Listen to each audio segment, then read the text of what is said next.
ஈஸியான பன்னீர் கோஃப்தா கறி எப்படி பண்ணுறதுன்னு பார்க்கலாம். ரொம்ப க்ரீமியாக ரொம்ப பர்ஃபெக்டாக செய்யலாம். அதுக்கு இஞ்சி பூண்டு எடுத்துகிட்டு வெங்காயம் போட்டு கொஞ்சம் எண்ணெய் ஊற்றிட்டு நல்லா வதக்கலாம்.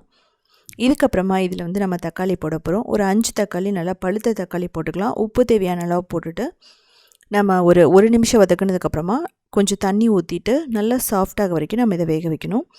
இது வெந்ததுக்கப்புறம் பார்த்திங்க அப்படின்னா நம்ம என்ன பண்ணலான்னா அரைச்சிடலாம்.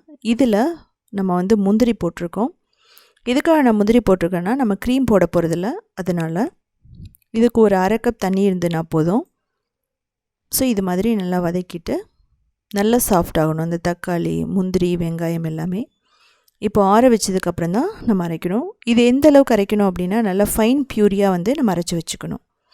இதுக்கப்புறம் கோஃப்தாக்கு பன்னீரை வந்து நல்லா துருவி வச்சுக்கலாம். ஸோ இதில் பார்த்திங்கன்னா நான் உருளைக்கிழங்கு 2 நல்லா பாயில் பண்ணிவிட்டு போட்டிருக்கேன். இதை வந்து நல்லா மசிச்சு விட்டுக்கலாம். ஸோ லம்ஸ் இல்லாமல் இருந்ததுன்னா அந்த கோஃப்தா பார்த்திங்கன்னா நல்லா சாஃப்டாக வரும். இஞ்சி பூண்டு பச்சை மிளகாய் தூள் கரம் மசாலா கொத்தமல்லி அதுக்கப்புறம் கசூரி மேத்தி எல்லாம் நம்ம போட்டுக்கலாம். தேவையான அளவு உப்பு போட்டு பெருங்காயம் போட்டுக்கலாம். கரம் மசாலாலாம் வந்து நமக்கு டேஸ்ட்டுக்கு ஏற்ற மாதிரி போட்டுக்கலாம். கார்ன்ஃப்ளவர் கிறிஸ்பினஸ்க்கும் மைதா வந்து நல்லா அதை வந்து பிடிச்சி வச்சுக்கிறதுக்கும் ஹெல்ப் பண்ணும். இதை நல்லா டோ மாதிரி பண்ணிக்கணும். இதுக்கு தண்ணி ஊற்றியெல்லாம் நம்ம வந்து எதுவும் பண்ணக்கூடாது.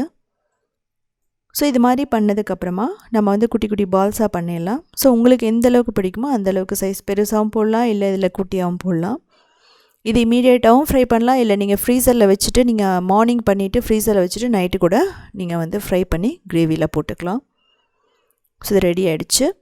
இதை வந்து நம்ம கார்ன்ஃப்ளவரில் டிப் பண்ண போகிறோம். எதுக்காக அப்படின்னா அந்த மிக்சரெல்லாம் பிரிஞ்சு போகாமல் இருக்கிறதுக்காக. இது ஆப்ஷனல் தான். இது பண்ணலாம், இல்லை நீங்கள் அப்படியும் ஃப்ரை பண்ணலாம்.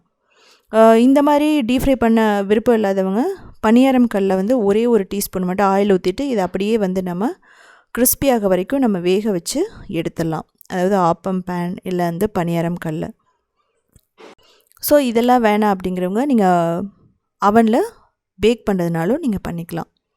அதாவது 180 டிகிரியில் ஒரு 20 மினிட்ஸ் நீங்கள் பேக் பண்ணிட்டீங்கன்னா பர்ஃபெக்டாக நமக்கு வெந்துடும். ஸோ அப்படியும் பண்ணலாம், நீங்கள் ஏர் ஃப்ரையர்லேயும் பண்ணலாம். ஸோ உங்களுக்கு எந்த ஆப்ஷன் வேணுமோ அதை பண்ணலாம். ஆயிலில் ஃப்ரை பண்ணும்போது கொஞ்சம் டேஸ்ட்டு அதிகமாக இருக்கும். ஸோ வேணாங்கிறவங்க இந்த ஸ்டெப்பை ஸ்கிப் பண்ணிவிட்டு ஆல்டர்னேட்டிவ் நீங்கள் வந்து பண்ணிக்கலாம். இப்போது நல்லா கிறிஸ்பி ஆகிடுச்சு, நம்ம வந்து எடுத்துடலாம். இந்த கோஃப்தா வந்து நீங்கள் ரொம்ப டைட்டாக பிடிக்கக்கூடாது. இன்னொரு விஷயம், இந்த கோஃப்தா வந்து ஸ்டிக்காகவும் இருக்கக்கூடாது. அப்படி இருந்ததுன்னா சொதன்னு ஆகிடும். ஸோ அதனால் நம்ம வந்து ரொம்ப பர்ஃபெக்டாக கோஃப்தா பண்ணணும். அப்போ தான் ஆயில் அப்சர்வ் பண்ணிக்காது. ஸோ இதுக்கப்புறம் கிரேவி ஒரு 2 table spoon oil, 1 table spoon நெய் இல்லைனா பட்டர் போட்டுக்கலாம். அதுக்கப்புறம் வந்து இது மாதிரி கியூமின் கார்டமம் க்ளவுஸ், அதுக்கப்புறம் பே லீஃப் பச்சை மிளகாய் பெருங்காயம் கரம் மசாலா கொத்தமல்லி மிளகாய் தூள் இதெல்லாம் போட்டுட்டு 1 நிமிஷம் நல்லா வதக்கணும். அதுக்கப்புறம் வந்து நம்ம அரைச்சி வச்ச அந்த விழுதை ஊற்ற போகிறோம். நல்லா ஃபைன் பியூரியாக இருக்கிறது. இதுக்கு தேவையான அளவு தண்ணி நம்ம ஊற்றுறோம். ஸோ வெயிட் லாஸ்ன்னு போகும்போது நீங்கள் க்ரீம் ஆட் பண்ணி கிரேவி சாப்பிட வேணாம். ஸோ அதுக்காக நான் வந்து பண்ணியிருக்கேன். உங்களுக்கு எந்த அளவுக்கு தண்ணி தேவையோ அந்த அளவுக்கு நீங்கள் ஊற்றிக்கலாம்.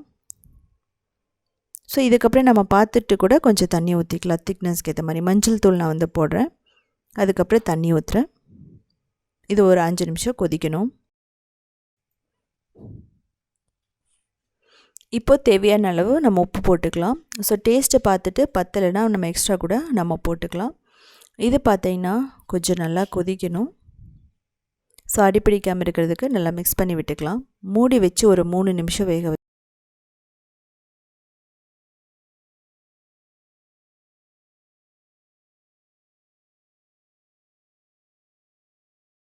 ஸோ இதுக்கப்புறம் பார்த்திங்கன்னா நம்ம இதில் கசூரி மேத்தி வந்து நம்ம போட்டுடலாம். ஒரு டேபிள் ஸ்பூன் அளவுக்கு போட்டுடலாம். அதுக்கப்புறம் கொத்தமல்லி. ஸோ இதெல்லாம் போட்டுட்டு நம்ம இதில் கோஃப்தா போட போகிறோம். கோஃப்தா ஏற்கனவே ஃப்ரை ஆனதுனால ரொம்ப நேரம் அந்த கோஃப்தா வந்து குக் பண்ண வேண்டியதில்லை. ஸோ இந்த கோஃப்தா போட்டுக்கலாம் நம்ம. ஸோ இதை அப்படியே அந்த கிரேவி வந்து நல்லா அப்சர்வ் பண்ணிக்கும். ஒரு 2 நிமிஷம் குக் ஆனால் போதும். ஸோ மூடி வச்சு நம்ம 2 மினிட்ஸ் அப்படியே விட்டுடலாம். இதுக்கப்புறம் நீங்கள் தேவைப்பட்டங்க எக்ஸ்ட்ரா பட்டர் போடலாம், எக்ஸ்ட்ரா க்ரீம் போடலாம். அது உங்களோட விருப்பம் தான். நான் முந்திரி போட்டிருக்கனால நல்ல க்ரீமினஸ் நல்லாயிருக்கும். இதுக்கு சப்பாத்தி ரைஸ் நான் எல்லாமே ரொம்ப பர்ஃபெக்டாக இருக்கும். நான் சப்பாத்தி செஞ்சுருக்கேன்.